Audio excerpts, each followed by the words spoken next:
Assalamualaikum warahmatullahi wabarakatuh. Om Swastiastu. Namo Buddhaya. Salam kebajikan. Salam sejahtera untuk kita semua. Kami dari kelompok 2 akuntansi A ingin mempresentasikan mengenai analisis penerapan nilai-nilai Pancasila dalam bidang ekonomi kreatif berdasarkan ilmu pengetahuan dan teknologi. Izinkan saya bersama teman-teman saya memperkenalkan diri.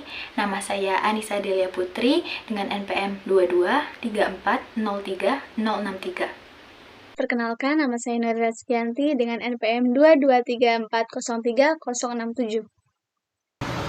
Perkenalkan, nama saya Zahara Kaula Yusuf dengan nomor pokok mahasiswa 223403070, kelas akuntansi A. Perkenalkan, nama saya Syafira Azkia Nurhalida dengan NPM 223403184. Saya Ara Mutiara Maulidina dengan NPM 2234032775 dari akuntansi A. Tadi itu perkenalan diri dari masing-masing anggota kelompok kami, lalu selanjutnya akan dilanjut dengan pembahasan materi. Ilmu pengetahuan berkembang secara bertahap menurut dekade waktu dan menciptakan zamannya. Dimulai pada zaman pra-Yunani kuno. Pada zaman ini disebut juga sebagai zaman batu, berkisar antara 4 juta sampai 20.000 juta tahun yang lalu.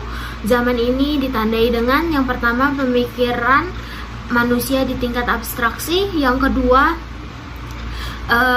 kemampuan manusia menemukan abjad dan sistem bilangan, dan yang ketiga kemampuan meramalkan suatu peristiwa. Yang kedua itu ada zaman Yunani kuno.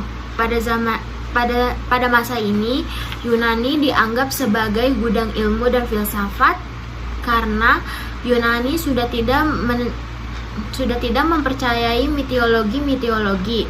Bangsa Yunani juga tidak dapat menerima pengalaman begitu saja, tetapi harus ada penyelidikan secara kritis. Yang ketiga itu ada zaman abad pertengahan.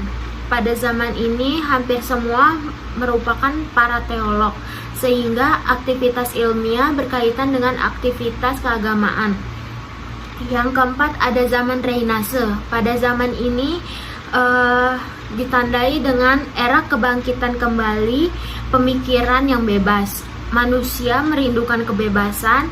Pada zaman ini juga ditandai dengan berkembangnya secara pesat ilmu pengetahuan, terutama pada bidang astronomi. Yang kelima ada zaman modern. Pada zaman ini ditandai dengan penemuan-penemuan pada bidang ilmiah. Dan yang keenam ada zaman kontemporer.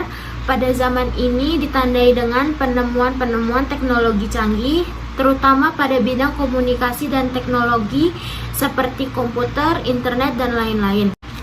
Iptek berperan penting dalam kehidupan, terutama dalam menjamin kesinambungan.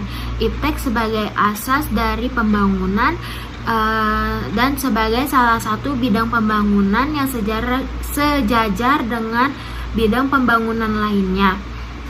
Relasi ideal antara nilai budaya dan iptek serta agama terletak pada yaitu fenomena satu.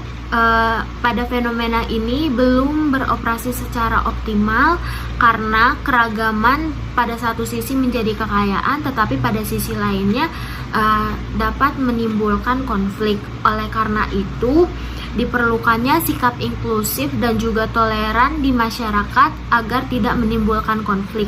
Yang kedua ada fenomena kedua, yaitu menempatkan iptek di luar daripada nilai budaya dan juga agama. Para ilmuwan menganggap intervensi faktor eksternal ini dapat mengganggu observasi ilmiah. Yang ketiga itu yang terakhir, fenomena ketiga, yaitu menempatkan nilai budaya dan juga agama sebagai mitra dialog yang merupakan sintesis yang lebih memadai dan juga realistis untuk diterapkan dalam perkembangan iptek di Indonesia. Sebab iptek yang berkembang di ruang hampa nilai justru akan dapat menjadi bumerang yang membahayakan bagi aspek kemanusiaan.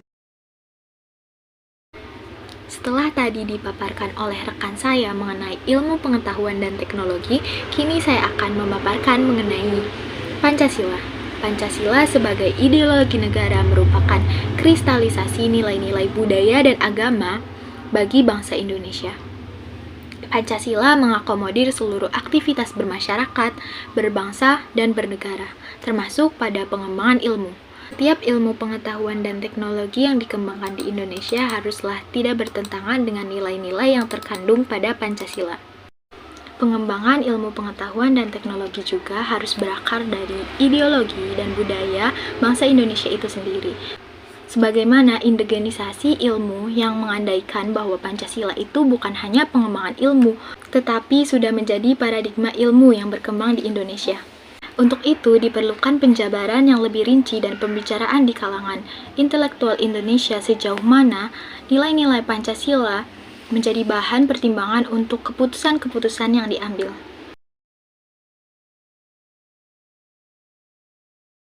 Nilai-nilai Pancasila sebagai pengembangan ilmu pengetahuan dan teknologi.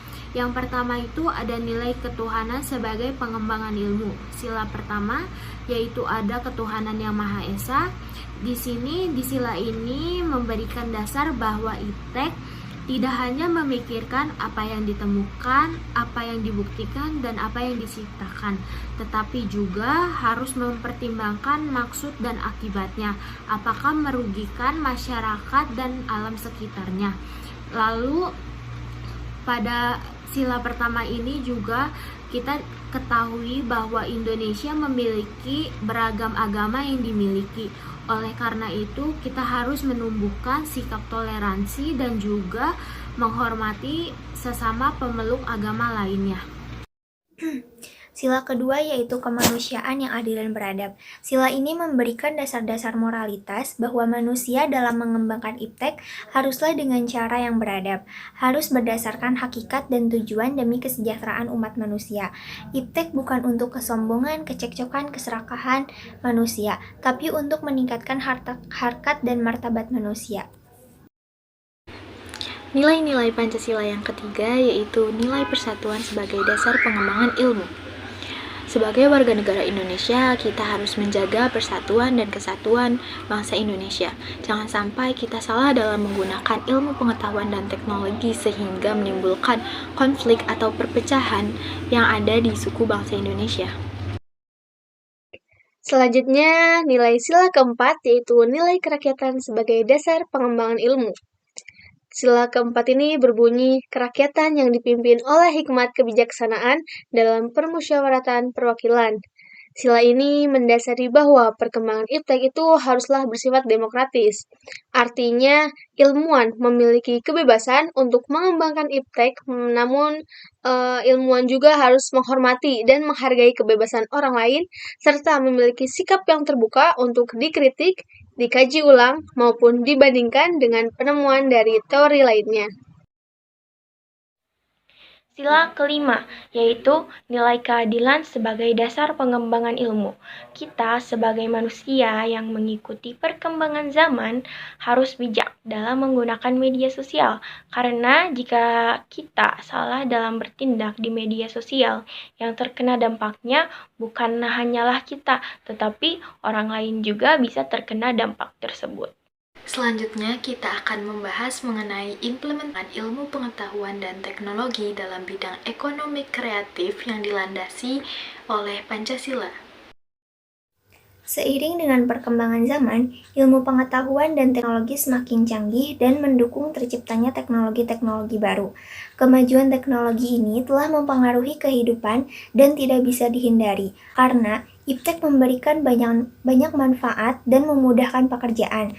Melalui teknologi yang sudah sangat maju ini, masyarakat terbiasa mendapatkan segala sesuatu dengan cepat dan praktis. Salah satunya yaitu teknologi yang dimaksud, yaitu teknologi internet. Dengan berbagai macam fitur, contohnya seperti media sosial. Dengan banyaknya aplikasi di media sosial, sekarang yang dimanfaatkan oleh sebagian orang untuk melakukan pemasaran dan transaksi jual-beli atau bisa disebut dengan online shop. Masyarakat yang aktif menggunakan situs di jaring sosial media ini akan sangat dekat dengan fenomena online shop ini. Hal itu diakibatkan karena majunya teknologi masa kini dan berpotensi meningkatkan perilaku konsumtif pada masyarakat. Tetapi, kemajuan iptek tidak selalu memberikan dampak positif bagi proses kemandirian dan sikap menghargai hasil produktivitas dalam negeri. Bahkan, tidak jarang karena kemajuan tersebut, generasi muda mulai kehilangan nilai kearifan lokal dalam dirinya.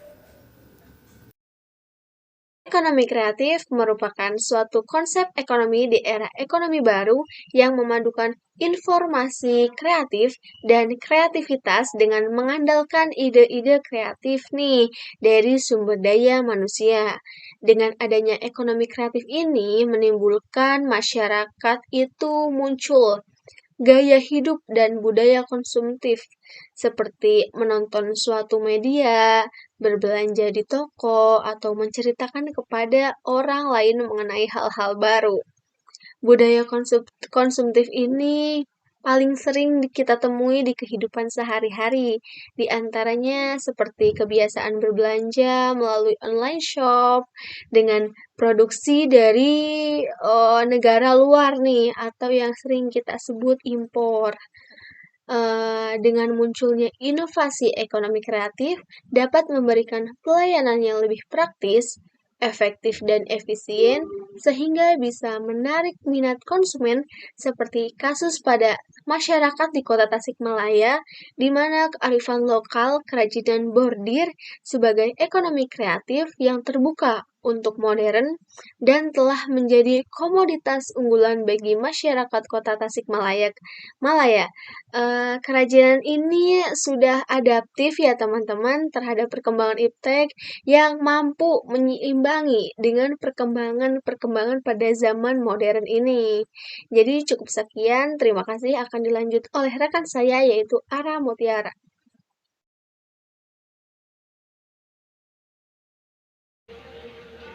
Pada 20 Januari 2015 melalui Peraturan Presiden Republik Indonesia Nomor 6 Tahun 2015 tentang Badan Ekonomi Kreatif, Presiden Joko Widodo membentuk lembaga baru non-kementerian bernama Badan Ekonomi Kreatif atau Bekraf.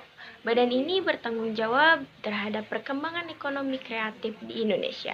Bekraf bertugas membantu Presiden dalam merumuskan, menetapkan, mengkoordinasikan, dan sinkronasi kebijakan di bidang ekonomi kreatif. Dengan adanya ekonomi kreatif, menimbulkan gaya hidup dan budaya konsumtif yang merupakan salah satu dampak negatif dari ekonomi kreatif. Karena cenderung terus-menerus membeli barang sehingga bertentangan dengan sila yang kelima yang berbunyi keadilan sosial bagi seluruh rakyat Indonesia.